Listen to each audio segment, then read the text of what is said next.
Mana? Ada ini, talqin. Ada, talqin. Mah, yang mau talqin. Yang mau talqin sini. Kapan nak?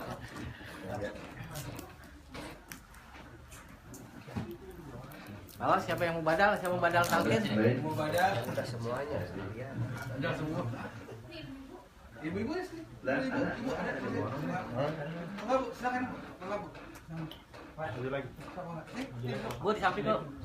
Pas pasang. Enggak. Ayo, enggak, Bu.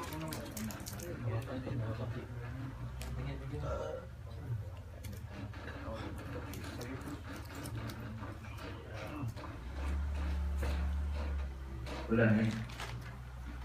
Assalamualaikum warahmatullahi wabarakatuh. Waalaikumsalam warahmatullahi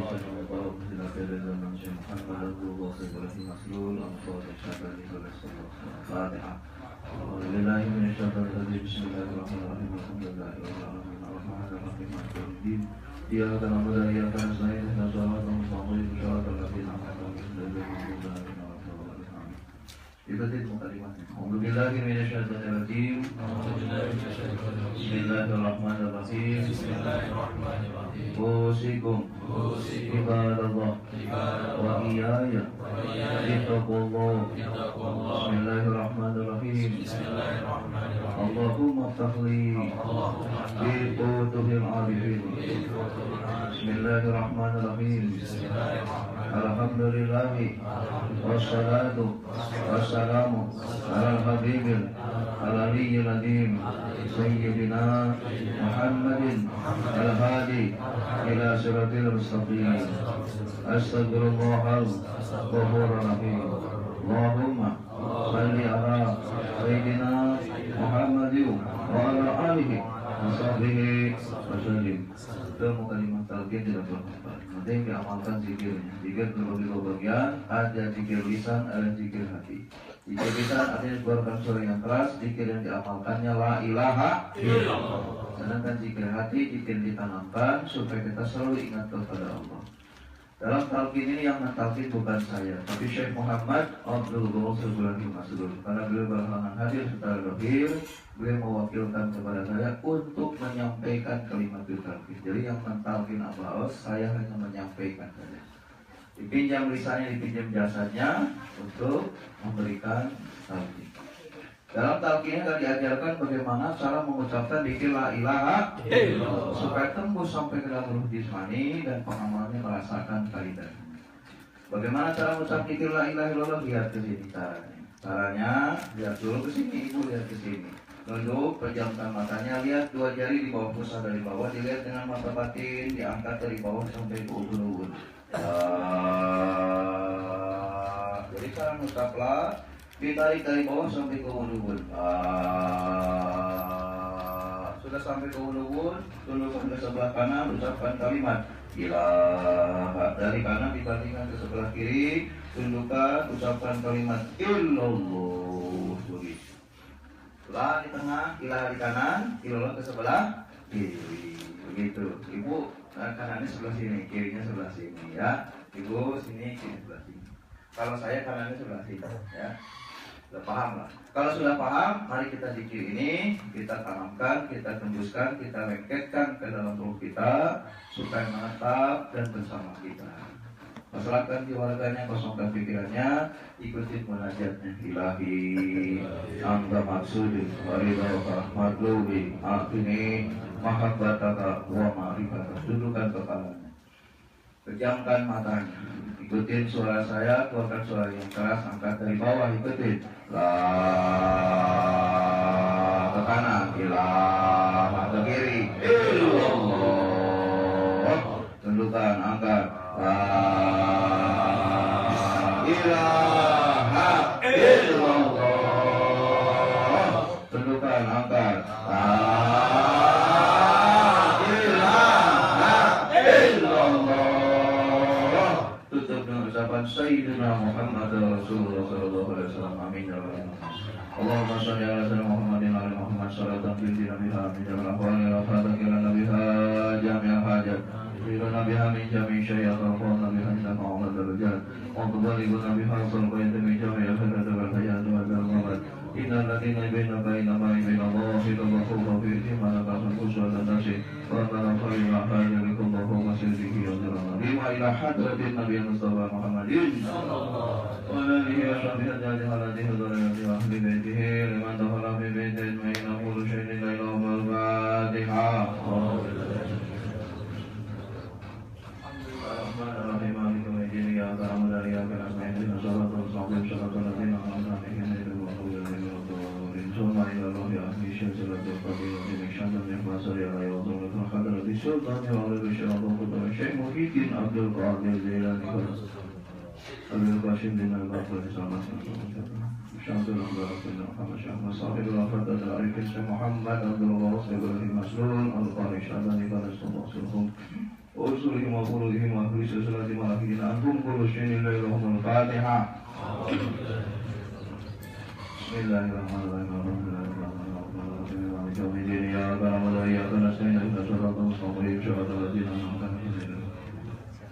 Allahumma wa hadhihi wa sallallahu alaihi wa kullu syai'in lahumul Fatihah.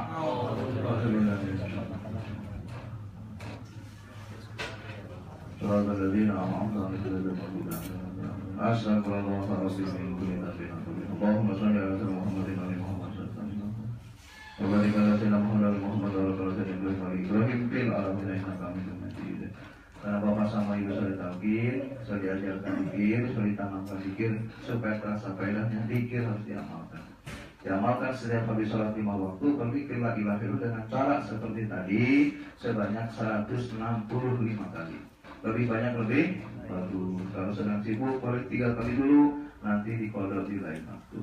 Kenapa sampai dikodok? Supaya ibu sama bapak istiqomah menjadi pengamal zikir la ilaha illallah. Kalau sudah istiqomah, nanti kita akan merasakan faedah-faedah. Jadi dimanapun bikin surat ini kauli la ilaha illallah.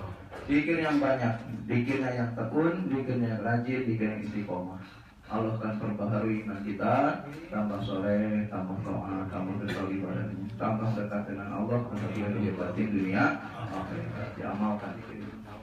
Zikir yang kedua, zikir yang tidak boleh diucapkan di mulut, tapi disimpan di dalam hati. Di mana ditanamkannya? Di 2 jari sebelah kiri sini ibu bapak ini puting susu 2 jari di bawah, ini di bawah puting susu sebelah kiri. Disitulah tempatnya denyutan jantung. Di mana jantung berdenyut diisi dengan nama Allah, supaya hidup kita selalu bersama Allah, supaya ingatannya tetap, supaya ingatan istiqomah. Zikir harus ditanamkan, dilengketkan, disatukan dengan ruh kita, supaya selamanya ingat kepada Allah. Untuk itu, masalahkan jiwa-raganya, kosongkan pikiran, zikir akan ditanamkan di dalam hati.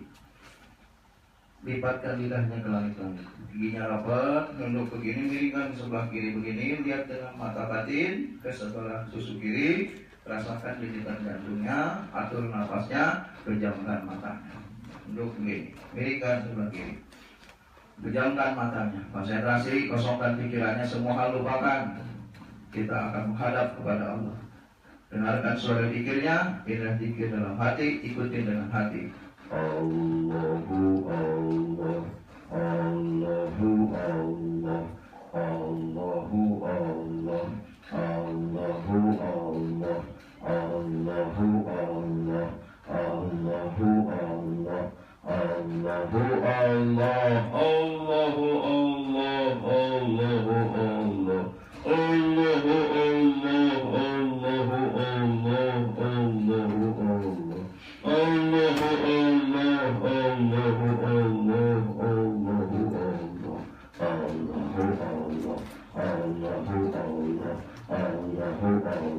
Allah. Terus dalamkan dalam hati, di mana saya kapan saja, kalau lupa ingatkan kembali Allahu Allah Allahu Allah Allahu Allah Allahu Allah Allahu Allah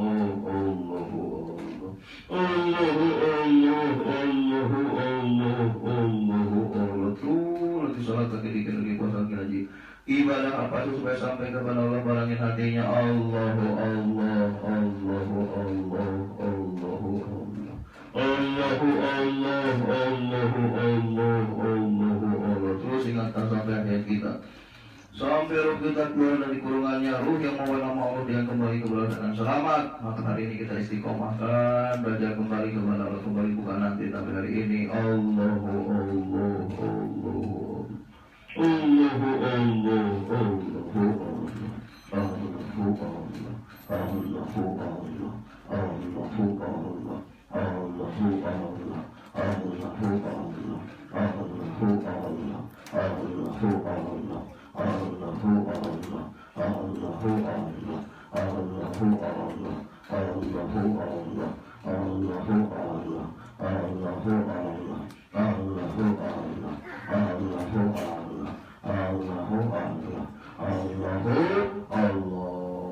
Alhamdulillah.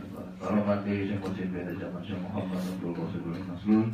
Semoga tercurah berkah rahmat kepada kita semua. Allah takdirkan hari ini kita istiqomah pengamal zikir la ilaha illallah, istiqomah itu dulu kita dunia sampai akhir. Al-Fatihah. Bismillahirrahmanirrahim. Alhamdulillahirabbil alamin arrahmanirrahim maliki yaumiddin. Iyyaka na'budu wa iyyaka nasta'in ihdinas siratal mustaqim siratal ladzina an'amta 'alaihim ghairil maghdubi 'alaihim waladdallin. Zikir la ilaha illallah setiap hari sholat jangan ditinggalkan, amalkan terus untuk memperkuat zikirin dalam hati. Zikir dalam hati terus diingatkan supaya kita merasakan kedekatan kepada Allah. Lagi duduk, lagi diam, ketukan tangannya begini. Nah, diketuk-ketuk, ya ikutin ketukannya. Nah, diketukan tangannya. Diketukan, sebutkan dalam hati Allahu Allah, Allahu Allah, Allahu Allah. Setiap pikir la ilaha illallah, mulutnya mengucap la ilaha illallah, satukan dalam hati Allahu Allah, satu la ilaha illallah, isinya Allahu Allah. Itulah orang yang menyempurnakan ibadah. Begitupun sholat. Bismillahirrahmanirrahim. Alhamdulillahirabbil alamin. Kata Imam Nawawi, bolehlah orang menggerakkan sedikit dari anggota tubuhnya untuk menghudurkan hati kepada Allah. Lagi sholat, lagi baca Quran, lagi baca Fatihahnya, ikuti Allahu Allah, Allahu Allah. Maka dibiasakan menentukan. Kata Abah Hanom mengatakan, dengan menggerakkan telunjuk inilah kita menjaga hati kita selalu ingat kepada Allah. Ini namanya belajar menghudurkan hati kepada Allah. Itu namanya mengingatkan hati untuk menyebut nama Allah. Mulai sekarang jika ditanamkan dalam hati, tidak boleh diucapkan di mulut, orang nanya pun jangan jawab, simpan dalam hati aja, ya. Amin ya rabbal alamin. Kalau disampaikan kurang lebihnya saya mohon maaf. Assalamualaikum warahmatullahi wabarakatuh.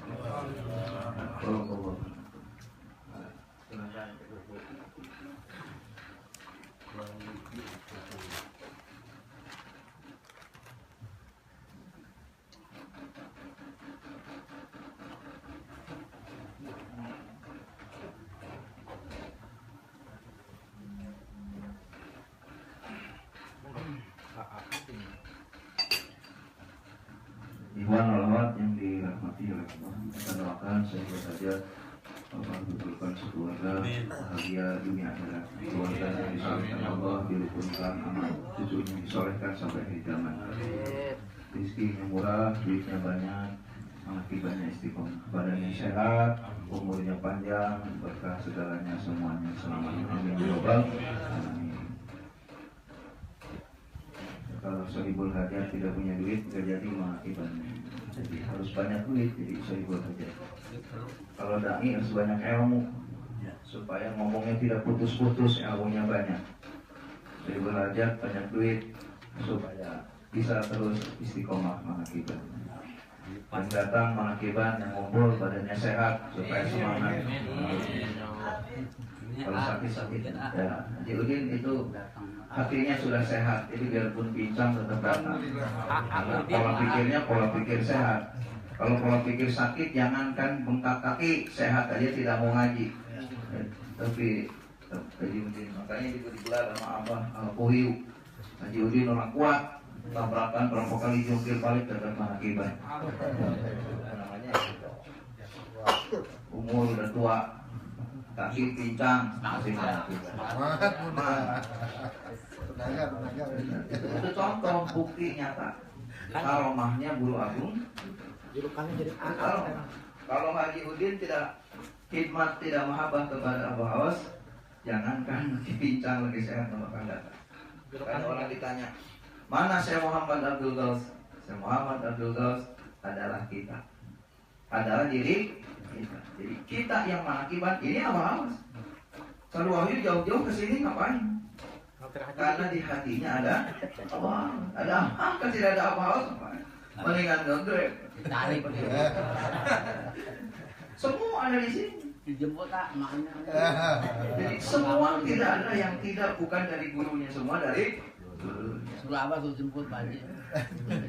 Makanya waktu dikatakan talqin itu, kata Abah, talqin itu bukan sekedar ucapan, bukan. Tapi dikir la ilaha illallah tarik dari bawah. Sebenarnya bukan dari dua jari dua pusat, itu hanya simbol.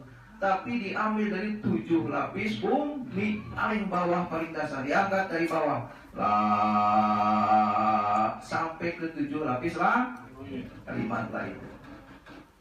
Gak main-main. Mana 7 lapis bumi dalam diri kita? Oh, ada bulu, ada kulit, ada daging, ada otot, ada darah. Oh, sampai ke sumsum. Mana langitnya? Kolbi, rohi, siri, hobi, apa nafsi? Wala. 7 lapis bumi, 7 lapis langit ada di kita. Ada jismani, ada rohani. Maka ditarik dari bawah lah. Kenapa disimbolkan 2 jari di bawah pusar? Abah Sepuh mengatakan di bawah pusar itu disebut alamul mulki, alam dunia. Makanya anak lahir di bawah pusar. Bikinnya juga urusan di bawah pusar. Itu Abah Sepuh bukan ngomong bohong.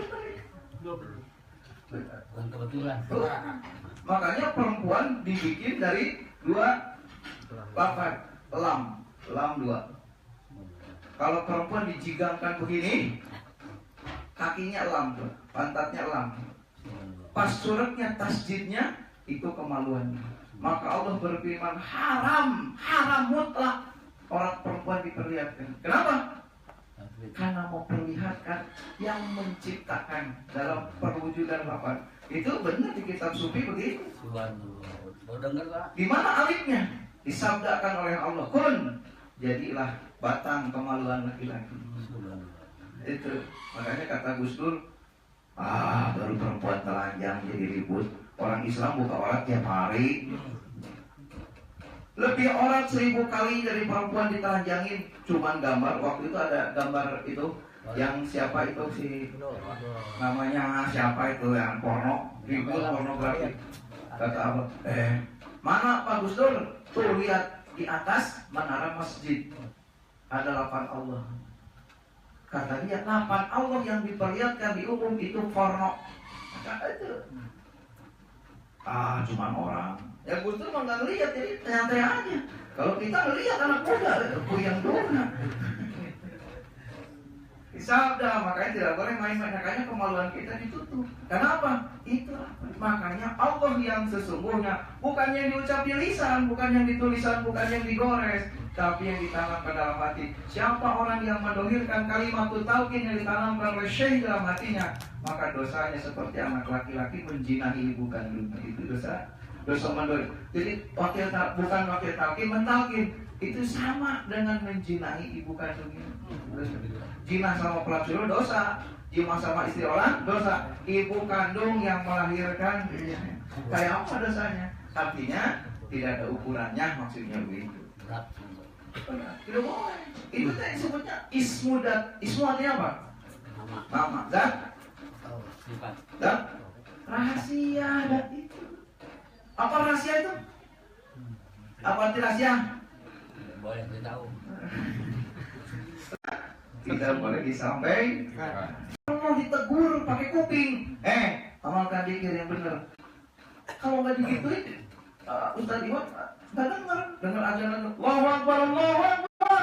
Nanti dulu Abah awas teriak salat awal waktu, loncat kita salat awal waktu. Kenapa? Karena disampaikan dengan lisan ini. Apa nggak sah Abah? Harus didengar oleh kuping kita. Kalau kita saya mursyid ke Abah Harun saja. Allahu Akbar, Allahu Akbar. Kupingnya budeg, kuping batinnya budeg. Abah Harun sudah ngomong dari dulu sampai sekarang juga masih membina murid-muridnya, tapi nggak kedengaran. Kalau Abah Harun mah nggak dengar. Betul. Abah Harun hadir.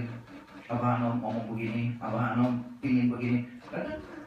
Tidak ada mursyid yang keinginan dirinya, semua dari silsilah yang sudah tersambung. Begitu. Nah, tidak butuh mursyid hidup dah. Beliau ngedengar sama yang goib. Kalau kita, makanya saya nggak perlu Abah Aos. Boleh orang Sukabumi datang, apa boleh tidak pakai Abah Aos? Boleh. Boleh. Jadi setelah Abah meninggal saya nggak jadi mursyid lagi. Boleh. Tapi dengan syarat, jangan bikin 2 syarat. Udah. Ya nggak bisa. Kalau nggak bisa berarti kamu betul ditegur. Kamu dengar nggak kalau Abah Anom negur? Nggak dengar, berarti perlu negur yang hidup, yang harus yang hidup, yang pakai mulut. Abah Anom ada nggak di sini? Ada, kelihatan nggak? Kata Abah Aos di Capung ngomong, apa kata beliau? Setiap yang diingat, yang disebut dalam khataman, berarti yang dipanggil, yang disebut Ustaz Wahyo, mana Kiman? Siap. Datang naik motor dulu sini nyampe. Naik mobil nyampe sini. Ini sampai Bawa AA Udin. AA Udin. Bawa ke sini. Kenapa? Dipanggil oleh siapa? Oleh Manakiban di tempat Habib Purba. Bukan oleh Habib Purba. Itu mas syariat saja. Wakil tadi itu HP itu. Tulis Ustaz Wahyo, Manakiban sekarang. Siap. Kita. Padahal sebelum Ustaz Wahyo di WA dikasih tahu di HP sudah tertanam di hatinya. Siapa yang menanamkan? Allah. Melalui siapa? Ruh saya mursyid. Dalam hatinya udah tergerak, semua tergerak, tinggal dohirnya. Kapan Bib? Manakiban? Minggu tanggal 26 pagi-pagi. Tinggal jalannya. Makanya kita mah jalur karomah. Dari atas dulu masuk, turun ke bawah. Tinggal belajar. Kalau orang lain belajar fikih, pengen ma'rifat, sama aja ngeliat kelapa 15 meter. Aduh, naiknya gimana? Puyeng duluan. Kita mah di atas pohon kelapa, sudah makan kelapa, tinggal turunnya bingung. Aduh, turunnya gimana? Tapi ya harus turun. Makanya orang sudah thariqat, semangatnya ilmu. Sempurnakan fikihnya, sempurnakan tauhidnya, sempurnakan tasawufnya. Begitu. Semangatnya ngajinya. Mana sodakohnya semangat. Ini pengen ngumpulin makanan gini kalau di masjid muter itu tiap rumah. Kita mah tidak perlu ditanggung sendirian, Ustaz. Bayangkan kalau nggak habis, Habib Purba, ya kok nggak pada dimakan kuenya begini? Pasti senang makan. Coba kalau kita belum thariqat, Ustaz Iwan gimana dulu? Jangan mudah-mudahan nggak pada dimakan, mudah-mudahan. Biar bisa, Pak. Beda lah, jauh beda. Bukan menjelekan orang, beda. Ya, coba liatin kalau tahlilan yang nggak pakai thariqat, ini la ilaha illallah melahek, la ilaha illallah, la ilaha. Ibu Ustaz itu dipanggil lila dikirnya, la ilaha. Kita mah dikir masih kurang, di bawah 200. Sayyiduna ya masih kurang, masih beda ya. Kita mau disebut orang merdeka. Makanya ibadahnya tidak dikasih pahala. Kata Syekh Abdul Qadir, ibadah orang thariqat tidak ada pahala. Kita mau kalau nyari pahala, tidak ada pahalanya. Orang merdeka mau dikasih apa? Orang tidak merdeka nyari merdeka. Kita mau orang sudah merdeka, sudah ketemu dengan tujuan. Saya mau ke Tasik, udah nyampe kota Tasik, mau ngapain lagi Ustaz? Pak, mau kemana? Mau ke Tasik. Tasiknya mana? Ini. Sudah, kata Abah Anom, kita mau ke Jakarta. Sekarang kita sudah lihat pelang menuju Jakarta. Padahal kita nyari alamat di Jakarta, sudah di Jakarta. Mana Jakarta? Mas, Jakarta mana? Yang Bapak injek itu Jakarta. Jadi waktu dikir itu lihat pelang ke Jakarta dan sudah ada di Jakarta. Oh ini Jakarta teh. Baru lihat, oh ada Monas. Oh ada memperlihatkan saya kita mah sudah jadi makhluk akhirat. Ibadah yang dicari sudah ibadah. Kita masih ada pahalanya. Orang merdeka, makanya ibadahnya semangat merdeka. Seorang perang ngeri merdeka, nggak merdeka. Ibadah juga punya kejar-kejar Belanda. Empat aja pantatnya jangan-jangan Belanda. Kita mau sudah merdeka, sudah boleh tinggal duduk di sini udah senang. Ibadah orang merdeka beda dengan ibadah orang yang lagi berjuang atau jauh. Yakin itu. Yang sudah mati balik lagi. Allah berfirman dalam Al-Quran, orang sudah mati nggak bakal balik lagi. Makanya Imam Syafi'i menjabarkan tentang mati. Mati itu ada 4 kali. Ada mati hatinya. Dari apa? Dari unsur dunia. Sudah ya kayaknya jalan-jalan tuh udah. Saya kalau Habib Burhan kalau jalan-jalan nggak sambil jarah kayaknya waduh. Hampa. Saya main ke Bali doang hampa. Tapi mau ziarah ke makam yang ada di Bali, pulang jarah jalan-jalan itu barunya plus ada. Cobain jalan-jalan kemana? Niatnya jalan-jalan doang, nggak ada ziarahnya, hampa. Saya kondangan ke Bandung, kondangan doang balik lagi, kayaknya hampa. Nyari dulu orang Bandung ada makam keramatnya di Bandung ada katanya di Bumi Alit, ya sudah. Ke situ dulu baru kondangan. Beres, aman. Tenang ini. Ya ada nilainya itu. Jarang. Masih banyak udah jarang malam. Ya, bukannya udah malam. Hatinya gitu. Katanya mata mandang indah, nggak masuk ke dalam hati indah. Yang masuk ke dalam hati hanya urusan Allah. Maka dalam wasiat saya berkata apa? Janganlah kau memandang selain daripada Allah itu cukup. Jadi nggak ada cukup kecuali urusan Allah. Pikir mantep baru puas. Kalau udah berfirman orang yang benar-benar di jalan Allah, menjadi Allah apa? Kamu akan merasakan puas dalam hidup kamu. Tenang itu karena puas. Iya. Abah Sepuh menggambarkan arti puas. Ini supaya Mak paham ini. Ada perempuan paling cantik di kampung. Didengar. Wih anak muda pada ngomong nih. Ada cewek cakep banget. Wah di kampung itu. Si anak muda ini ingin membuktikan di mana? Di sini nih. Ini teater. Cewek cakep. Wah saya sama Haji Udin langsung datang. Penasaran. Kan ada kabar. Kan Allah berfirman datang ke situ. Mana sih ceweknya? Tungguin ini rumahnya. Begitu keluar, buset. Bener buset. Ini cerita Abah Suali dari Abah Sepuh ini. Rambutnya panjang. Wah, nyari informasi. Perempuan itu siapa sih namanya? Namanya siapa? Si A lah. Neng lah perempuan. Kayak nih. Wah, Neng ini udah soleh, udah cakep, pintar masak, rajin ibadah. Wah, udah. Sadiwan udah geleng-geleng aja. Udah punya istri, jangan. Ini bujangan ceritanya nyampe sana. Saya mau nanya, kali mau, Mbak, mau kemana? Mau ke pasar? Mau nanya, wah, luar biasa. Boleh abang antar? Boleh. Subhanallah, orang yang didapatkan sudah dengar kabar indah, ternyata mau. Neng kenalan sama abang mau? Boleh. Namanya siapa? Nama saya Ujang. Ini samanya Neng. Salaman. Begitu disentuh tangannya, subhanallah. Bahagia lu. Ngomong sekampung gitu. Orang si cantik tadi sudah jadi kenalan saya. Besok datang lagi, Neng boleh abang main? Boleh. Subhanallah, itu boleh. Lama-lama, Neng mau jadi pacar abang? Mau. Waduh, itu gimana itu? Nikah terus. Udah lama kemudian, Neng dinikah sama abang mau? Boleh. Kayak apa itu bahagianya? Ini cerita Abah Sepuh ini. Boleh. Mas kawin seadanya. Buset. Bawain apa? Orang paling cantik, dibanggakan, kabarnya luar biasa. Ternyata sudah di depan mata mau dinikah. Kemudian menikahlah dia. Sudah menikah? Silahkan abang mau diapain saja. Udah diciumin, udah pelukin. Akhirnya terakhir disetubuhin. Sudah beres setubuh, kecemplung diam di kasur begini. Nanya apa-apa. Kata Abah Sepuh, itulah nikmat sejati. Itu yang disebut dengan puas. Artinya apa? Sudah main apa-apa.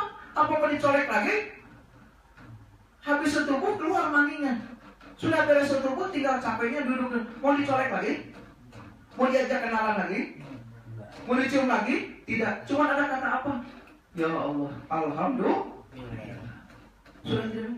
Datang lagi yang menggoda. Bang, saya lebih cakep. Enggak, aku udah gak pengen apa-apa.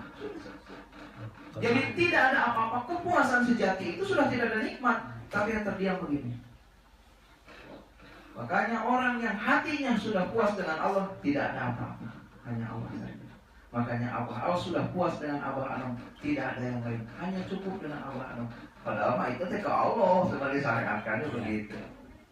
Supaya mendidik kita supaya mau ke Allah itu berwasilah dulu. Iya. Itu begitu. Kita ibadah pun begitu terus lama-lama sampai kita hati kita itu tidak ada kepuasan apapun kecuali urusan Allah. sudah beres, sudah dinikmati segala-galanya, sudah tinggal diamnya, sudah lillahi ta'ala. Hidup tebak. Ya, alamin gitu. Mati keinginan, ya, kemudian mati lagi dari urusan-urusan yang lain, mati lagi dalam rasanya udah kayaknya ini. Yuk makan di restoran enak banget, cuman sekedar makan. Setubuh, cuman segitu. Jalan-jalan, cuman segitu. Sudah mati keinginannya, sudah mati hatinya, sudah mati rasanya, sudah mati pikirannya. Terakhir namanya mati sur. Mati sur itu sudah mati segala-galanya. Maka Allah matikan dia dalam sekejap. Kemudian Allah perlihatkan perjalanan akhirat. Kemudian dihidupkan kembali. Itulah orang yang mati. Nanti terakhir mati, tapi mati yang asli. Memang nggak balik lagi, itu mati asli, memang dikubur gitu, gitu. Selesai itu. Itu deh. Nah, orang thariqat itu harus ngalamin seperti itu. Ya sudah, kalau begitu akhirnya dilatih sampai mati suri. Udah. Barulah kita mengalami proses nyawa diambil ini terus sampai yang namanya alam kubur. Sekarang Abah sudah cerita alam barzah. Karena Abah menyampaikan itu ahlul yakin supaya seluruh ikhwan tingkat derajatnya jadi ahlul yakin, menyaksi akhirat. Karena belum menyaksi, Abah cerita akhirat supaya kita menyaksi perkataan guru kita. Dulu saya sudah diajarkan alam barzah. Begitu masuk ke alam barzah, mati ngalamin 2 kali. Mati jadi orang kafir sama mati jadi orang Islam yang soleh. Jadi kalau alam barzah terbagi 3 lapis. Ada alam yang namanya gelapnya luar biasa. Itu tidak ada pertolongan sedikit pun, gelap gulita. Udah, takutnya luar biasa. Badannya kayak meriang, bukan disebut panas tapi dingin, panas tapi gelap. Takutnya luar biasa, kerjaannya menjerit. Yang dilihat bukan yang indah, yang menakutkan semua. Mana gelap, diam di tempat gelap, dalam keadaan takut, yang terbayang adalah yang menakutkan. Coba kita malam-malam di bawah pohon sambil merem, ini di mana? Jangan-jangan kuburan. Yang kebayang genderuwo, yang kebayang kuntilanak gitu. Itu tidak beda begitu. Kalau di sini segelap-gelapnya masih ada remang-remang, di sana, di sini masih ada teman. Oh, di mana? Aku di kamar, Pak. Masih ada. Keluar rumah aja masih banyak orang. Ini mah sendirian. Nggak ada orang. Gak ada orang. Udah sendiri, udah gelap, udah menakutkan, udah badan meriang panas dingin, seperti mendengar gempa bumi. Badan tuh kayak goyang. Karena kita nggak nampak kemana-mana, melayang. Karena ruh melayang. Tapi melayangnya oleng. Kesini bukan, kesini. Nginjek, kan ngelangkah, diem. Nginjek. Begitu nginjek, terus ke bawah, nggak ada ujungnya. Takutnya luar biasa. Kalau barzah itu orang kafir. Kafir itu. Tidak mau sholat, mau ibadah. Sampai takut ke pulau apa? Gak ada ujungnya. Tidak ke atas, ke bawah aja terus. Begitu ke bawah sampai dasar. Tambah takut. Udah kalap kita. Abah Anom datang. Kata Abah Anom, ditangkap pundak sebelah kiri. Abah Anom langsung nyebut ini. Saya bangun sudah terletak di kontrakan gitu. Begitu bangun, di situ saya panak 2 tahun. Gak mau kerja, gak mau makan, gak mau tidur. Dikira tiap hari karena takut mati. Akhirnya dikirimlah dari Abah Anom utusan itu untuk mendidik saya supaya kembali. Karena itu Abah Suhadi itu dikirim. Tadinya hanya kenal saja, kesininya membina tuh. Jadi Abah Suhadi meninggalkan Iwan, yang lain hanya saya aja digempeng terus 5 tahun. Udah dilepas. Sudah Abah Anom itu diperiksa. Ibro, itu tugas tugas naon apa? Kelo budak ngora. Budak ngora kelo using kaleuweung ya. Geus betah di dunia tuh yang di akhirat. Tapi apa butuh? Makanya waktu saya jadi wakil talqin ada ucapan dari Abah Anom. Saya tahun 97 wakil talqin Abah Anom. Makanya tahun 97 saya udah nalkin tanpa izin. Mau kelo aing mah parentah. Cek Abah teh, "Ah dulu nalkin ya dari bujangan." Iya, Abah. Alhamdulillah Abah teh kelo mau kelo parentah. Gila ya. Iya, mak saya datang ke Surabaya ngomong ke Abah Anom. Anak saya belum umur 40, Abah jangan jadi apa-apa. takut anaknya tergelincir gitu. Karena emak saya datang ke Abah Hanom, kata Abah Hanom, gak jadi. Makanya Abah Hanom 2010 bicara ke Abah Awas, kalau Abah ada umur, anak ini umur 40, Abah yang angkat tugas jadi wakil tabung. Tapi kalau Abah gak ada umur, Awas yang angkat. Kata Abah Awas, siap. Abah Hanom, Abah Awas, Akeh saya duduk di meja di dapur, Abah Hanom duduk di depan. Kalau Abah Hanom sampai umur 40, karena itu keinginan orang tua, Abah yang angkat. Tapi kalau tidak, ya Aang yang angkat. Saya udah tahu, berarti Abah jadi umur sudah begitu. Saya aja. Begitu umur 40 dikirim, ulang tahun kapan? Oktober apa? Tanggal 11, kirim SMS. Tanggal 12 Oktober, saya jadi wakil terakhir. Kata Abah, titipan Abah Hanom. Titipan Abah Hanom. Karena sudah jadi wakil sebelum jadi wakil. Makanya angkatan pertama jadi wakil. Sebelum orang lain diangkat wakil terakhir sudah dikasih SMS dulu. Siap-siap nanti di hari ulang tahun Abah sudah bikin kue besar jadi wakil terakhir. Siap? Insya Allah Abah, saya nurut aja sama Abah. Biarpun saya nggak pantas masih buruk, saya ikut aja. Sudah. Itu teh sejarah begitu. Dari zaman dulu. Gitu. Itulah contoh sudah. Itu Pak Haji. Itu orang kafir itu kayak gasing ruhnya muter. Makanya masuk ke gunung jadi meleduk, masuk ke dalam tanah jadi gempa bumi, masuk ke air jadi banjir.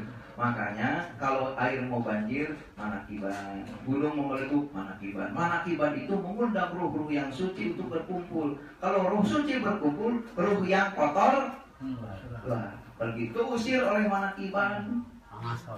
Bersihkan. Pasti kalau ruhnya sudah pergi, ruhnya sudah pergi, keluar dari gunung agung itu keluar, gunung itu reda, diam lagi, itu tidak ada apa-apa. Masa Allah bikin bencana alam? Astagfirullahaladzim, Allah bikin bencana alam. Atau ngapain Allah bikin manusia di situ kalau dibeledukin ke gunungnya? Siapa yang bikin itu? Kita. Kata Abbas apa? Pemanasan global karena rumah kaca dan gletser yang mencair. Bukan, kalau itu dari dulu atau dari zaman Nabi Adam. Karena nafsu manusia lebih panas 1000 kalinya daripada api dunia. Kalau orang berkumpul hawa nafsu, maka ruh-ruh yang kotor berkumpul menjadi api. Itulah yang mencairkan es di kutub utara. Dunia jadi panas karena hawa nafsu banyak. Sekarang coba kita ngumpul sini. Ini hati-hati yang suci, pikirannya bersih. Adem nggak? Adem. Masuk masjid adem nggak? Adem. Coba di terminal. Panas. Macam-macam. Macam-macam. Itu bukan panas kenapa mobil, bukan orang-orangnya yang bikin panas. Suasana jadi panas. Pasar. Yuk kita cekcok yuk sekarang. Jadi panas di sini. Iya. Ada mubalik tidak suka kepada saya, dakwah dampingan. Waduh, dakwah betul Arifin katanya pusing kepala saya, aduh panas badan saya. Panas karena hatinya tidak suka. Jadi panas. Kalau suka, semua juga kembali ke diri. Itulah ya, sama panas itu hawa nafsu kita. Makanya hati-hati ya. Dah itu. Itu Pak Haji, kalau pengen ngalamin mati itu. Saya semenjak itulah takut menghadapi hidup. Ngobrol takut, dan perempuan takut, dan apa semua takut, diem. Kalau ngeliatin lah. Karena ngalamin, bukan hanya sekedar katanya, ngalamin. Yang ngalamin sama katanya imannya beda. Di situ makanya diberilah ahlul yakin itu karena menyaksi. Oh, itu ada. Menyaksi, aina yakin dengan pembuktian. Kata Abah Sulani, udah yakin yang sudah Abah, saya takut karena mati, saya nggak mau hidup di dunia lagi. Datang ke Abah Anom, simpuh di kaki Abah Anom, Abah, saya minta mati saja, jangan dikasih hidup. Abah Anom diam kan. 7 tahun saya minta mati. Abah, doain saya biar cepat mati. Sahaya, abdi teh masuk di apa? Di mana? Di Bekasi, Abah. Terus tuang, tuang heula tuh, siapa? Abah Anom sampai akhir hayat saya itu 20 tahun di Suryalaya tidak pernah tidak nanya selalu. Lihatin Abah Assalamualaikum sama saya. Pasti. Namun, gimana? Selalu kan? Iya. Karena Abah Anom dulu ke saya begitu. Lagi yang mana kiwan, rame. Abah Anom lagi begini. Begitu salaman, saya. Suruh dia Abah. Tuang, jum, selalu sih. Ayo naon kan dia? Teh naon awe. Abah nanya hoyong naon? Tuh hoyong naon abah yang benar ke jeung abah. Hayang naon amin. Tuh. Tidak doakan mati apa? Abah doakan oleh semua. Kiai Ali panjang umur, dunia akhiratnya dengan sehatnya, rezeki dan sorenya. Itu doa Abah. Makanya waktu ada orang menjelekkan saya, apa kata Abah? Sampaikan, di tempat budikan sampaikan, Abah butuh Kiai Ali. Waktu saya cerita tentang memperhatikan petir, kata Kiai Ipan, ini Ki Joko petir. Saya Abah kenapa ngomong begini? Perlu ada orang yang membuktikan karomah guru. Waktu di Medan ya. Hanya orang nubelegu yang menghina Kiai Ali. Karena mereka tidak paham, biarkan saja mereka tidak tahu. Itu bukan benar. Itu cerita. Karena saya ilmu bukan dari baca, tapi dari hasil pengalaman. Berat bapak ya doh itu bukan ini. Tidur dilarang, ini dilarang. Iya tuh. Saya sampai umur 24 tahun belum pernah ngobrol sama perempuan kayak orang tuh. Saya suka ngiri kalau ada anak muda malam minggu tuh boncengan motor, pakai ninja, sampai perempuannya depok di belakang. Ya, saya emang nggak ngalamin masa budak sia-sia habis begitu saja. Malah bagus. Iya. Saya ngomong ke orang Cimanggis, pas pulang dari Cimanggis, saya mau nggak ngalamin pacaran begitu, langsung aja begini, nggak menikmati dunia, kata orang Cimanggis. Kalau pernah menikmati dunia, kita akan jadi muridnya Iya kan, benar gitu. Tapi Burdan gak bakal mau kenal saya kalau saya tukang maksiat dulunya. Gak ngalamin saya itu kayak orang pacaran Benar. Istri saya meninggal dunia, saya berpikir saya mau pacaran sama ABG ini kayaknya begini. Langsung dapat adik ipar saya udah langsung dapat.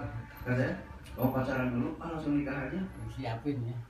Seminggu langsung nikah, nggak pacaran lagi, langsung nikah lagi. Udah pacarannya udah langsung udah nikah aja sudah beres, nggak ngalamin yang aneh-aneh. Itu sampai turun ke bawah, makin takut, sampai kapan tuh? Jadi tidak memakai waktu dan masa, karena sudah masuk ke alam barzakh tidak ada kata. Orang nanya, orang yang mati di zaman Nabi Adam kasihan dong, sisanya lama sampai tahun 2017. Saya bilang sudah masuk ke sana, yang zaman Nabi Adam sampai zaman sekarang sama. Karena tidak ada waktu. Capek itu kan punya waktu. Coba badan bapak-bapak capek nggak? Duduk capek nggak? Kenapa capek? Ada waktu. Waktunya duduk. Masa duduk terus? Ada berdiri terus? Ada berjalan terus? Makanya Allah membuat ibadah yang bervariasi. Ada sholat, ada zikir. Itu kenapa? Karena kita ada waktu. Dengan waktu itulah kita mengalami perubahan waktu. Perubahan waktu itulah bikin kita jadi capek, jadi tua. Kenapa? Ada waktu. Umur setahun dengan umur 50 tahun beda.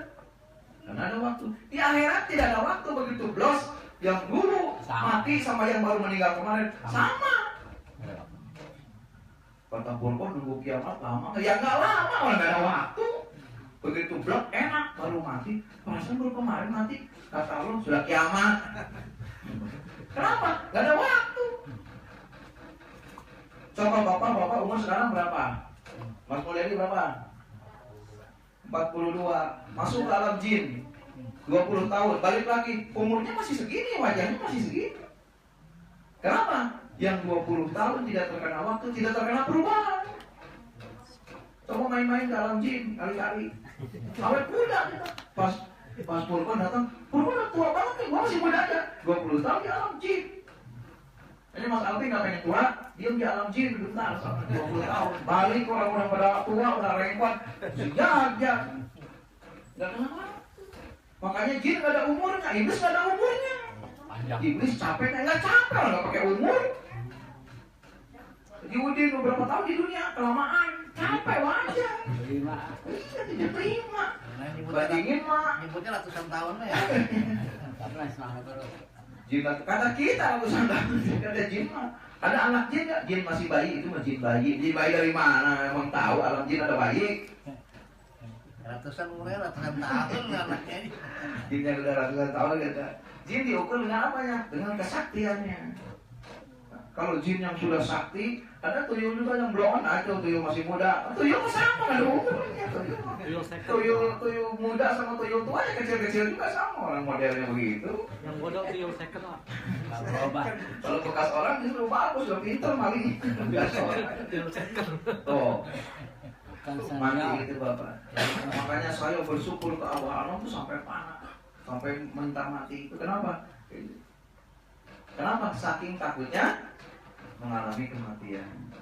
Begitu itu alam barzah itu mah dikirimin doa juga nggak nyampe. Nah, ada alam barzah yang kedua. Barzah yang kedua itu ibadah rajin tapi tidak sampai. Rajin sholat mah cuman belum ketemu sampai. Itu seperti orang yang linglung dan kelaparan tiap harinya itu. Jalan saja, balik lagi bingung tapi kan disiksa. Siapa itu? Gelandangan akhirat. Coba lihat orang-orang di pinggir kali, rumahnya gubuk, makan kelaparan. Tapi kan sama polisi nggak dihukum, nggak digebukin. Tapi mau makan susah, mau tidur kagak nyaman, rumahnya kardus doang. Gelandangan, lontang-lantung aja di pinggir jalan. Itu teh orang yang tidak sampai kepada Allah. Tapi nggak bikin masalah. Sholat dikerjain, puasa dikerjain, haji berangkat. Cuma tidak usul, tidak diaku sama Allah. Seperti kita masuk ke negara orang, paspor kagak punya, bahasa kagak ngerti, nyari nasi kagak ada, di Belanda roti semua, bengong aja di mana ayo liur kumah. Tapi kata orang Belanda ini nggak bikin masalah, ini lagi jalan, nggak melanggar lalu lintas, nggak maling, jadi antepin saja. Kecuali masuk ke imigrasi, boleh tanya paspor. Sengsara nggak? Coba orang di sini sama Purban nggak kenal, sama Iwan nggak kenal, duduk di sini lama, di mana? Di saha yang punya rumahnya. Makanya kalau Iwan baru didampingi, dideketin, ditanya, kasihan. Lama, bingung, kabur juga, berat sampai kabur rumah. Kasihan, deketin. Ada Iwan baru kan? Iwan baru antepin suruh tapi jangan deketin. Mas dari mana? Dari sini. Ayo minum mas.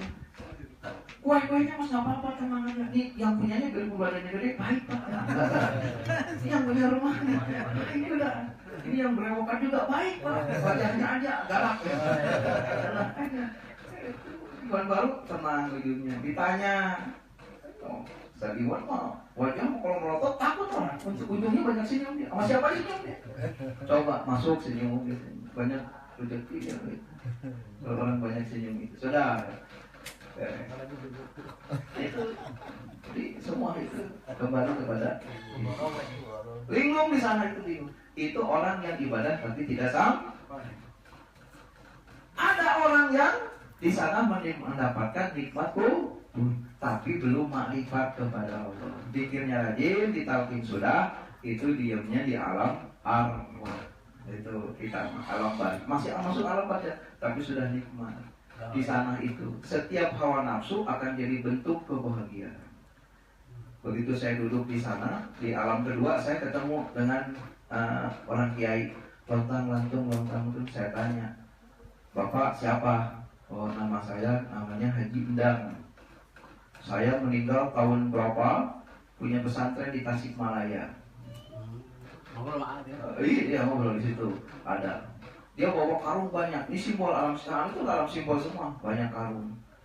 Ini karung apa? Saya nggak tahu isinya. Saya mau makan nggak bisa. Ini karung apa? Satu lagi nggak tahu. Kayaknya makanan, tapi saya nggak bisa bukanya. Digendong tiap hari sampai kelelahan bolak-balik. Saya nanya ke Abah Anom, itu Abah siapa? Itu teh orang ahli ibadah, ahli ilmu, tahajudnya hanya dibawa saja, tapi tidak dimakan. Kenapa? Tidak ada usulnya. Jadi tidak pakai dikir hobi ibadahnya. Abah orang yang di sini di mana? Itulah orang yang diibadahkan. Nanti suatu saat Rasulullah akan datang ke sini. Ngapain Abah? Mentalkin orang-orang yang seperti itu. Kata Rasul ngumpul. Seorang itu dikumpulkan. Kata Rasul apa? Buka karung yang itu. Begitu dibuka, pahala tahajud. Begitu dibuka, pahala sedekah dibuka. Dengan apa? Kata Rasul berkata, inilah tempatnya Allah. Dengarkan. Supaya kamu tahu ini siapa dan di mana. Ini kenal sama yang punya. Maka setelah dihidupkan hatinya, maka karung dibuka. lapar hilang laparnya, haus hilang hausnya, capek hilangnya, kemudian dia diangkat ke alam arwah. Itu sejarah badal talqin. Makanya orang yang membadalkan talqin dulu di zaman Abah Sepuh, orang yang bisa tembus ruhnya ke akhirat. Ahli badal talqin. Kalau sekarang mah sama Abah seluruh wakil talqin badal. Ada urusan apa? Dulu mah enggak. Saya datang ke Abah Anom. Bagaimana? Akeh, saya mau badal talqin. Kata Akeh, saya nggak berani selama Abah Anom ada.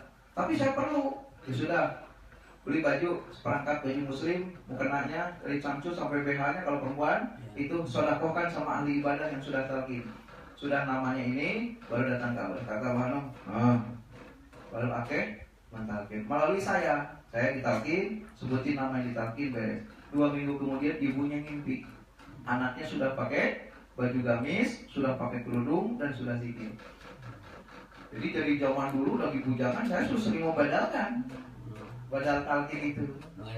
Nah, yang diperbolehkan badal talqin Akeh sama Aang dulu itu. Jadi saya kalau nggak ke Cianjur ke Akeh.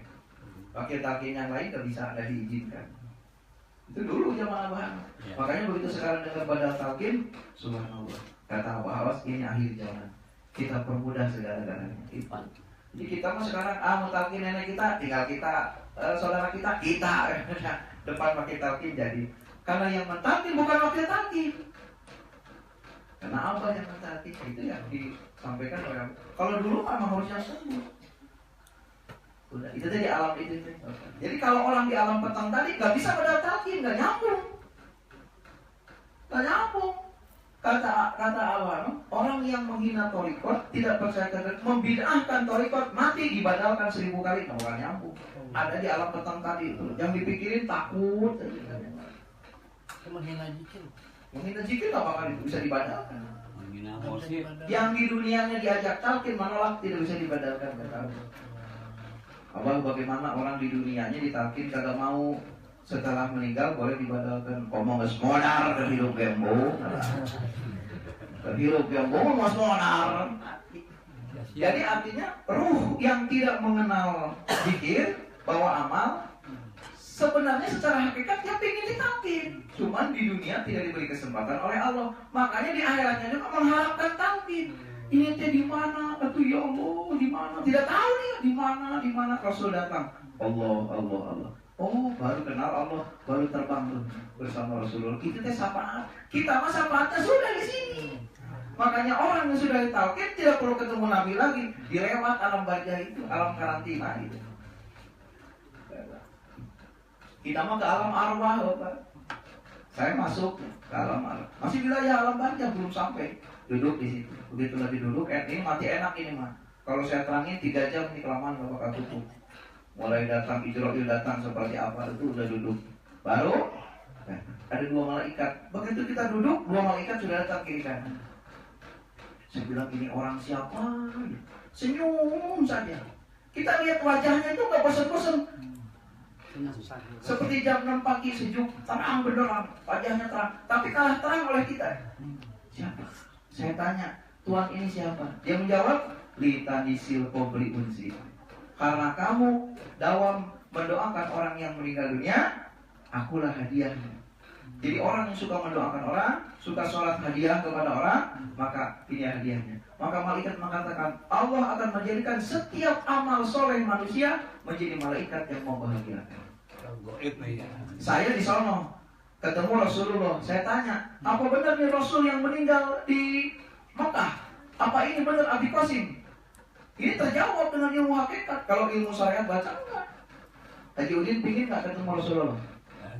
Pengen nggak Habibur kan? Rasul yang mana?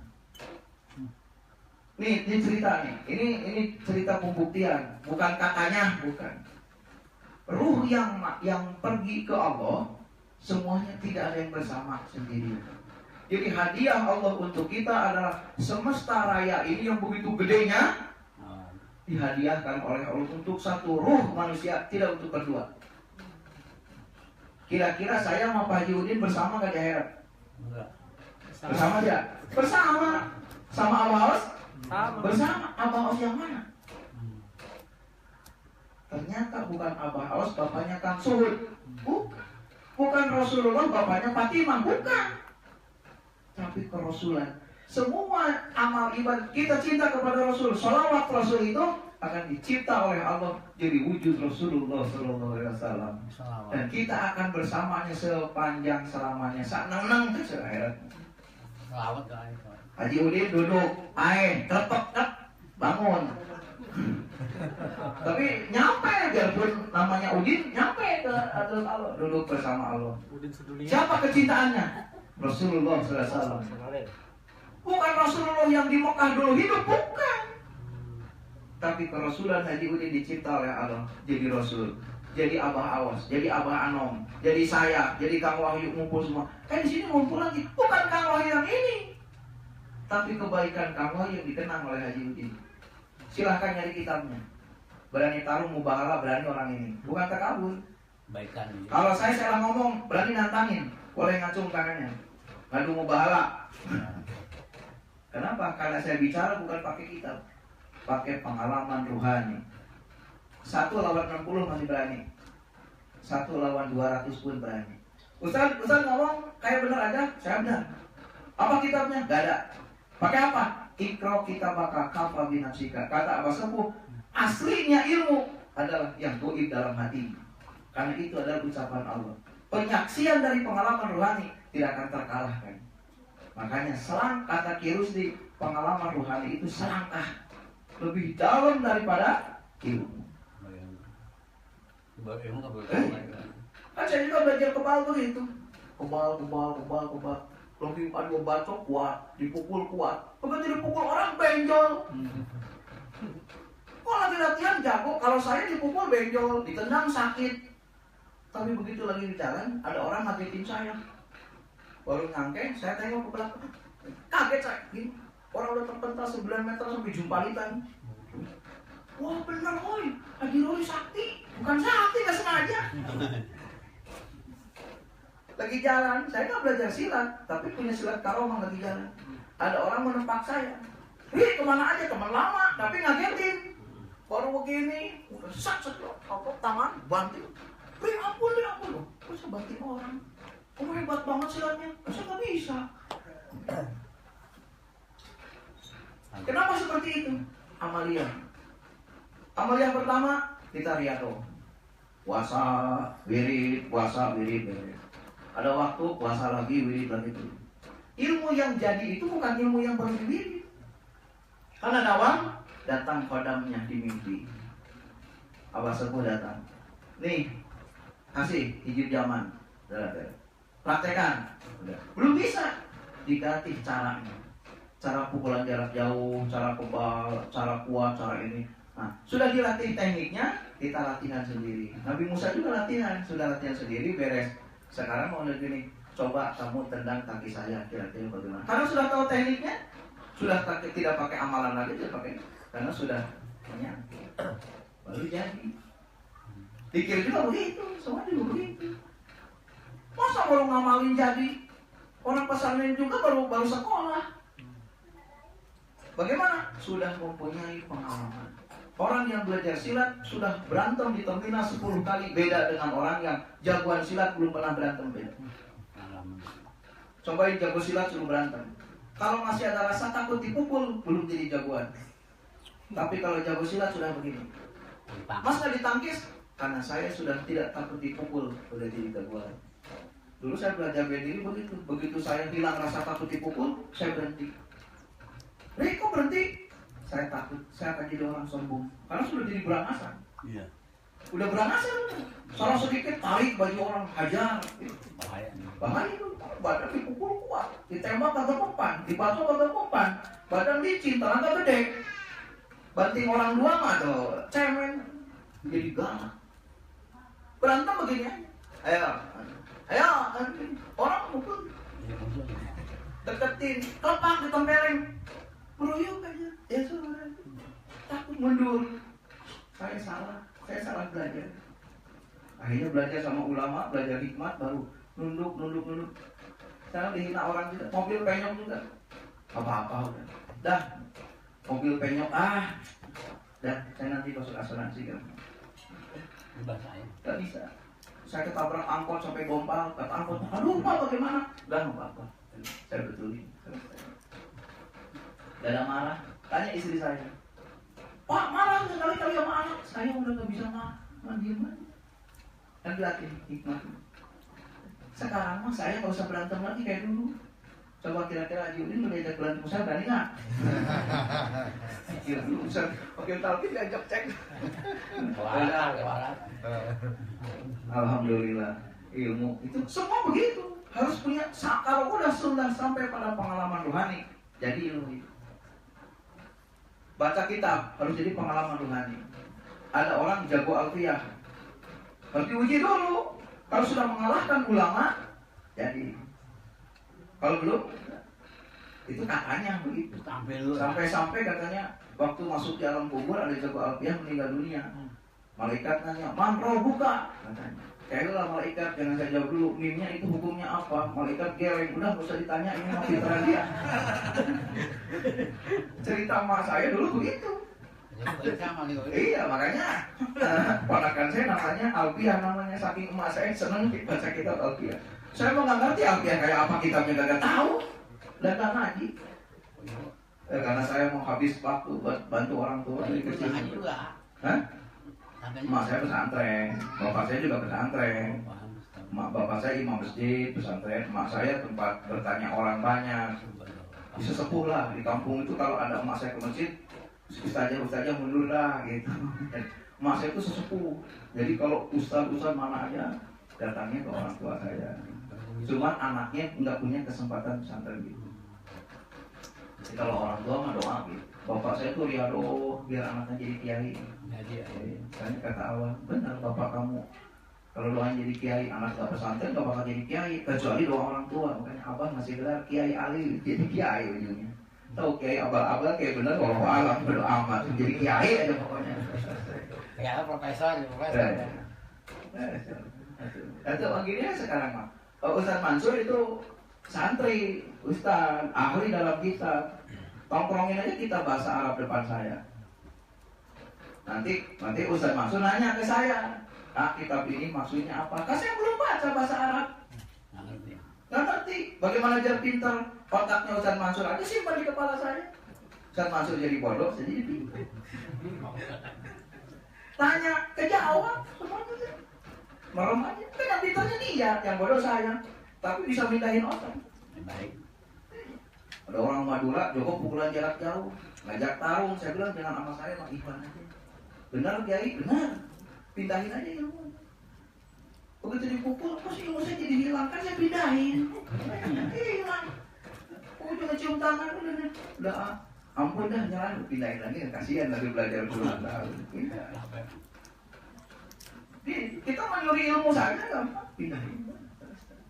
Pak Krisno saktinya di mana? Bisa. Enak Pak, gak usah puasa capek lagi. Ya, masa harus di demo kan, Ustaz Mansur yang pintar baca Quran, Ustaz Al-Fatihah saya lupain kan, kasihan. Itu ada orang gontor, legeg. Ini cerita aja lah, daripada cerita ilmu mulu pusing. Orang legeg cerita. Wah, cerita. Nah Mas bilang sini ya, kira-kira Mas bisa nggak baca Al-Fatihah? Saya digontor 4 tahun Pak, masa Al-Fatihah? Saya mau nanya doang, saya orang bodoh, cuma nanya doang. Coba baca. Beneran nih, bener. Nanti saya kasih hadiah lah apa, pokoknya ya. Bis apa? Bis itu Budiman. Baca. Betul. Hilang Ustaz. Masa digontor 4 tahun? Lupa. Di kemana ilmu saya? Disimpan ya. Yang pintarnya saya. Sekarang Bapak mau musyawarah apa? Saya mau musyawarah hadis Pak, bawa hadisnya sini. Guru Bapak siapa? Digontor, namanya ini. Ambil saja ilmunya. Dia nanya, dijawab, selesai. Berpindah. Pinjam dulu.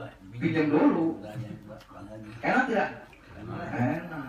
Jadi kata Kirusti enak jadi alamak, mana-mana gak usah persiapan. Coba saya kalau mau dakwah, sekali jalan baca kitab dulu, pusing nyari dulu, pusing. Lupa katanya besoknya. Udah yang kemarin saya bahas lagi gitu. Lama enak, asal dulu Profito jadi. Ngomong lantur, Habib Burko jangan aja manggil saya, ngelantur kemana-mana. Selesai. Suka syukur, tidak suka bodo amat. Jadi itu alhamdulillah. Kita mau ke Allah tidak sampai ke Allah. Itu terasa Bapak. Makanya syukur yang terhingga kita punya zikir. Makanya sampai saya bikin tulisan. Biarpun amal segede gunung, kalau tidak ditalkin belum sampai kepada Allah. Tapi biarpun kita amalnya sedikit, kalau sudah ditalkin itu mahalnya belajar. Jadi diambil dari bawah itu artinya alam syahwat. Ditarik dari bawah lah. Kenapa angkat lah itu dari syahwat dulu? Supaya syahwat dibawa ke alamul amal. Alamul amri itu antara besar dengan pundak. Namanya amal. Tariklah. Makanya dunia yang hina dan kotor dijadikan lahan amal. Kalau kita tidak turunkan ke dunia, kita tidak punya amal akhirat. Di amal akhirat di sini. Dari leher sampai ke ubun-ubun namanya alamul kholqi. Setelah alamul amri disimpan di akal kita, jadi alamul kholqi. Bagaimana sampai ke akhirat? Begitu Bapak. Ya, makanya kemarin tadi malam saya di Subang begitu. Bapak-bapak suka sholat subuh. Ada yang sholat subuhnya jam 4, ada yang sholat subuhnya kesiangan. Pasti ada. Dan saya pun sering kesiangan itu. Mengakhirkan sholat paling doyan, paling rajin. Gitu. Ya. Mana sahnya sholat? Tidak akan sampai kecuali sah. Pakai ilmu fikih. Fikih itu hanya mensahkan sholat. Bahwa sholat begini menurut Allah. Sampainya pakai apa? Pakai apa? Pakai toriko. Kudus hati. Pakai toriko itu jadi sah. Diterima nggak? Belum. Barangan saja, Allah mentang-mentang udah talqin berterima aja belum. Ada yang menyampaikan. Syariat yang beramal, torikot yang sampainya, hakikat yang diterima. Mana syariat? Ucapanku. Mana torikot? Perbuatanku. Mana hakikat? Perilakuku. Perilaku. Apa arti perilaku? Ketinggian amal kita. Perilaku. Peri itu tinggian. Perilaku yang dilakukan oleh kita. Makanya harus membentuk akhlak. Cirinya sholat subuh yang sampai kepada Allah, sholat subuh pakai fikih, pakai torikot sampai mana diterimanya? Allah berfirman dalam hadis qudsi, sebutlah namaku dan tauhidkan aku. Jadi kalau sholatnya pakai tauhid, makanya Ki Rusdi nanya ke saya waktu di sini, Pak, ada 8 lembar di kitab Sunan Lawu yang hilang. Di situ menceritakan tentang lisan tauhid. Karena syaratnya sholat sampai adalah lisan tauhid. Sholat ada 4 perkara. Sholat syariat, sholat tarekat, sholat tauhid, sholat tauhid bil tauhid bil marifat bil marifat. Terangin saya bilang masa S2 nanya mau kuliah pabrik. Malu-maluin. Saya harusnya nanya ke S3 baru saya buat bisa aja. Kenapa sih? Karena 8 lembarnya dipotong sama yang punya kita. Lisan tauhid. Kirus tidak ada sekarang. Masa harus ngedulin Kirus? Saya ajarkan di sini. Lisan tauhid itu adalah ucapan yang keluar dari ismu zat. Bapak di Kehopi. Dari Kehopi saya terangkan seberapa hebat kekuatan di Kehopi itu. Setelah saya terangkan, Bapak meyakinnya, keluarlah lisan tauhid. Apa sabda Abah tidak ada apa-apa, tidak ingin apa-apa, tidak merasa apa-apa, tidak kenal apa-apa, tidak tahu apa-apa. Bukan hanya ucapan, tapi mendalam dalam hati. Begitu Allah disebut, Allahu Akbar, Bismillahirrahmanirrahim. Sebut nama Allah. Begitu nyebut nama Allah, tidak ada yang lain kecuali saya bisa sholatnya, bisa bacanya, bisa berdirinya. Tidak ada yang lain kecuali Allah. Tidak ada apa-apa, hanya dikir kopi dan hilang keadaan. Hanya ingat kepada yang punya nama. Sunyi, hening, senyap. Itu bisa tauhid itu. Bukan disebutkan Allah Maha Besar, Allah. Bukan. Bacaan fikih itu penghantar tauhid. Bismillahirrahmanirrahim. Pikir kopi hidup. Ada apa di balik bismillah itu? Ar-Rahman. Saya bisa begini bukan oleh saya, tapi Rahman Rahim Allah. Terenyuh hati ini karena kita dipilih oleh Allah untuk seperti ini. kosong keadaan, madep kepada Allah. Itu wilayah akal, masuk ke wilayah hati. Kosonglah diri kita, yang ada hanya lisan tauhid. Setelah sholat lisan tauhid, ada tandanya subuh diterima. Apa tandanya? Apa sholat subuh diterima itu tandanya apa? Tenang. Bukan. Sholat subuh itu kepunyaan Nabi Adam. Nabi Adam nanya kepada Allah, ya Allah, saya ingin kenal dengan engkau, dekat dengan engkau. Siapa engkau itu? Kalau ucapan terdengar di hati aku ingin cek sunnah majonghok. Ketemu. Apa kata Allah? Hai Adam, kamu tidak akan bisa kenal dengan aku, tapi aku akan memberi bagaimana kamu alat kenal dengan aku. Kenalilah dirimu.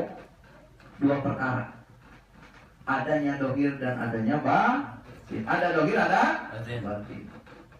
Marifat Nabi Adam, marifat dohir, marifat batin. Oh, adanya batin, ada dohir, dipelajari oleh Nabi Adam 300 tahun.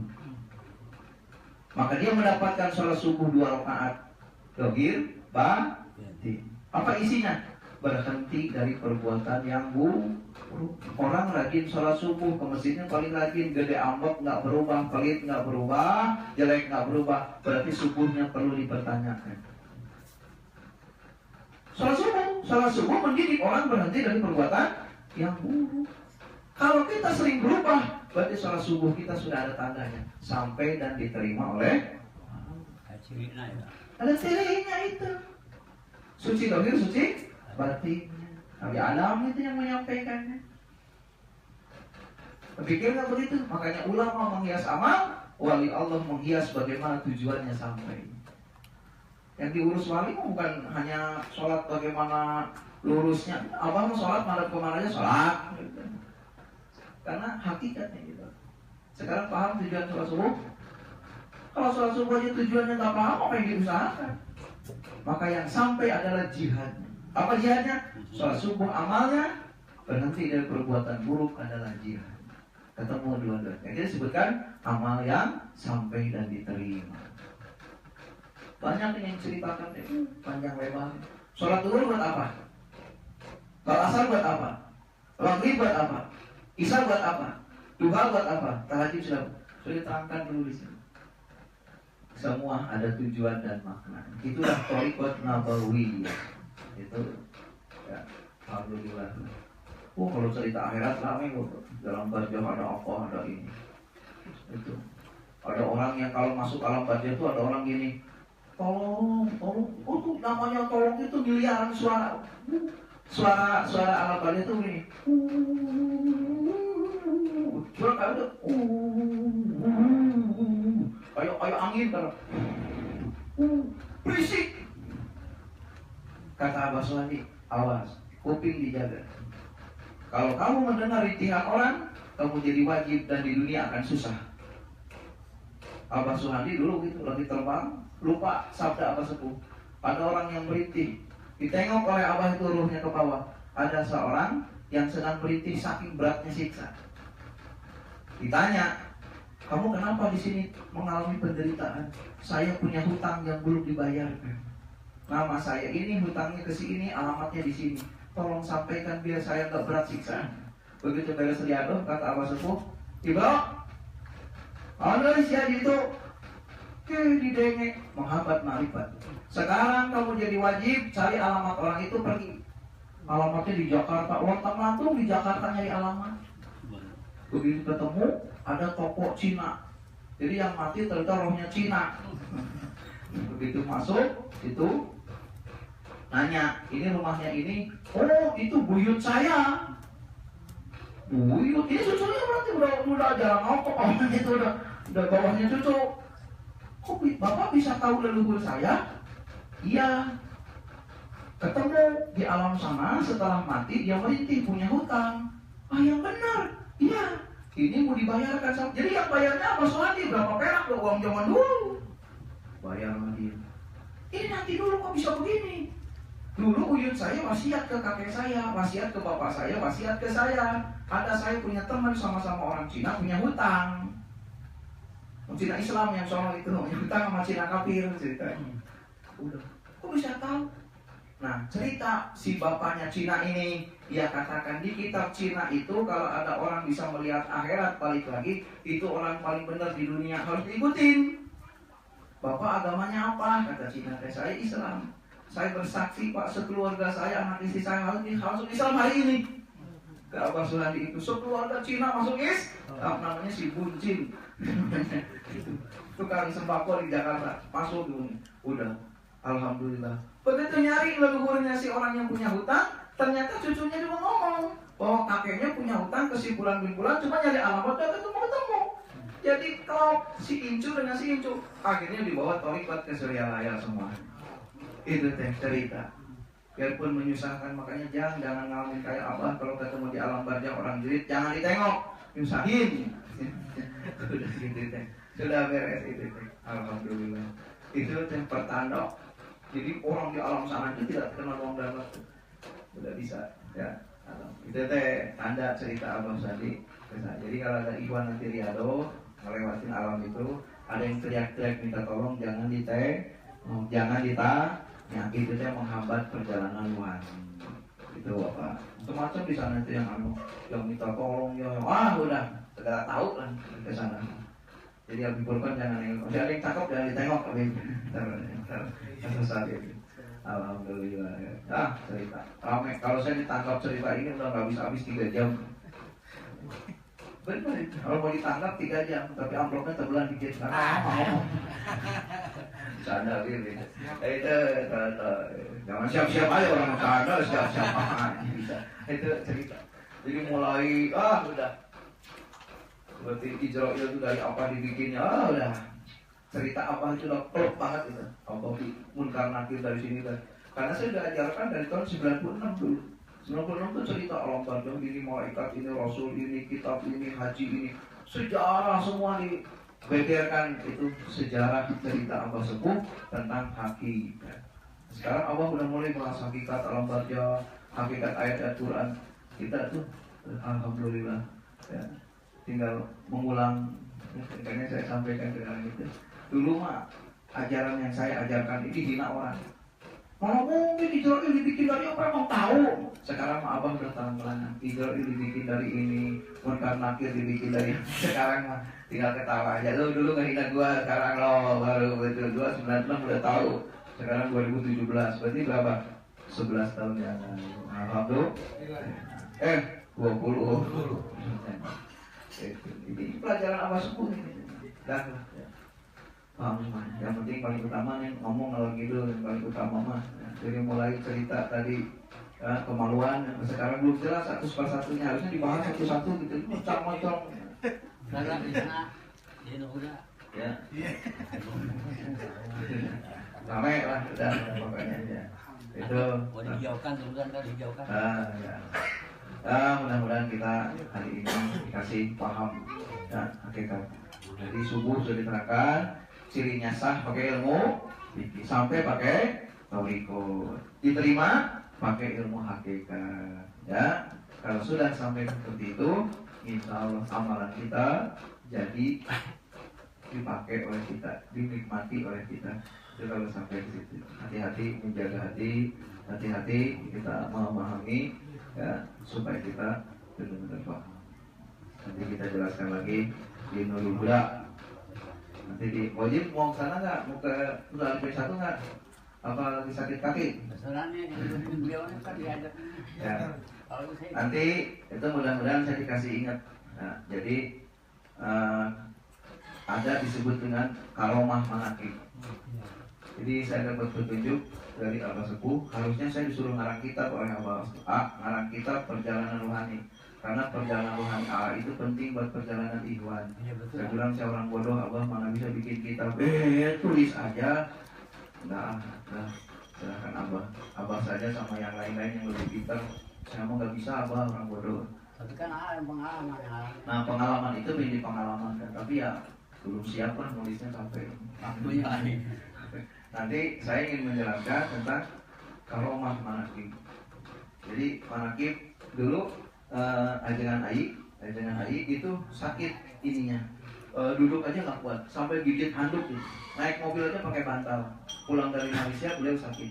Parah tuh. Ini nanya ke Abah, bagaimana? Kata Abah, datang saja, berobat di Manakiban.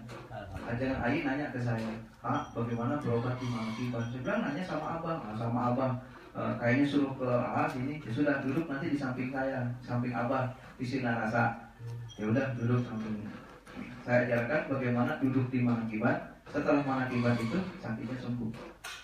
Alhamdulillah. Itu jadi berobat di Manakiban. Sebenarnya ada ilmunya. Cara bagaimana berobat di Manakiban. Punya hutang banyak, bagaimana di Manakiban biar hutangnya kebayar? Ada caranya, bukan sekedar asal duduk sampai kelampang klempeng pengen hutang kebayar. Bukan, dia kemudian bengkak mudah-mudahan kempes pulang Manakiban. Caranya gimana? Yang entah di Manakiban ada di sini, atau di sini mah habis waktu waktunya makan. Ya. Entah, saya cerita ini ilhamnya di satu, makanya sampai disimpan di Iwan. Nanti tanya kalau saya lupa. Saya akan menjelaskan bagaimana ada karomah di Manakiban. Nanti ada tekniknya. Tidak hanya duduk-duduk saja, tidak. Asal duduk aja kan hadir. Wah tuh. Saya dengan nanti begini. Nanti dikasih tahu. Kalau abang lagi duduk, nanti cara ngambilnya gimana? Gitu. Ada ini ya tuh.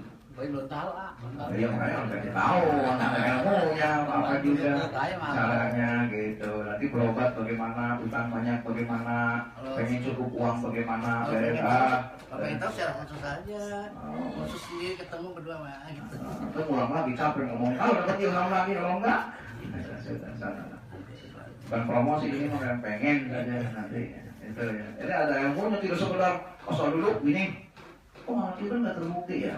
Tuh, ada ilmunya. Itu hasil nanya ke Abah Awas. Saya Robito di Tambun, Abah Awas datang. Begitu saya cerita berapa menit, Abah langsung bilang tutup. Langsung, Assalamualaikum. Nanti buat berarti. Mudah-mudahan tidak ditutup nih. Nanti dibuka. Ada. Jadi saya ke Habibur Rahman udah waktu datang. Karena ini nanti akan dijelaskan bagaimana duduk di Manakiban yang mendatangkan karomah. Karena saya sudah merasain karomah itu. Alhamdulillah. Bukan saya bicara takabur, bukan alhamdulillah. Ya. Tahun ini ya, mobil 2 baru dari hutang 1,4 miliar beres hutang lunas, mobil 2 datang. Kalau haji udah enak banget. Dari mana? Bukan dari apa-apa. Saya sama istri saya demo. Saya nggak punya duit, ada orang yang lagi hutang 20 juta, saya nggak punya uang. Saya bilang saya mau sholat duha 2 rakaat. Saya nggak 4 rakaat dan 8 dua duduk, tunggu nanti ada yang datang. Orang datang ngasih uang 20 juta, saya biarkan dulu. Kata istri kok bisa sekejap? Karena duduknya beda. Mantap ya, Saya mau, benar. Jadi kemudian benar nanti saya biarkan cepat sembuh, bengkak. Nanti baca kelak, saya nangis itu dulu rumah tuh pakai sini. Rumah wahid itu. Kalau mau bicara sombong, Mas Polisi silahkan saya bilang sombong apa-apa. Saya mah dibilang geblak juga nggak bakal ngamuk. Karena saya sudah yakin dengan diri saya sendiri. Ini yang saya sedang. Alhamdulillah. Benar kan Wahyu lebih 20 saya berhenti. Assalamualaikum warahmatullahi wabarakatuh. Waalaikumsalam.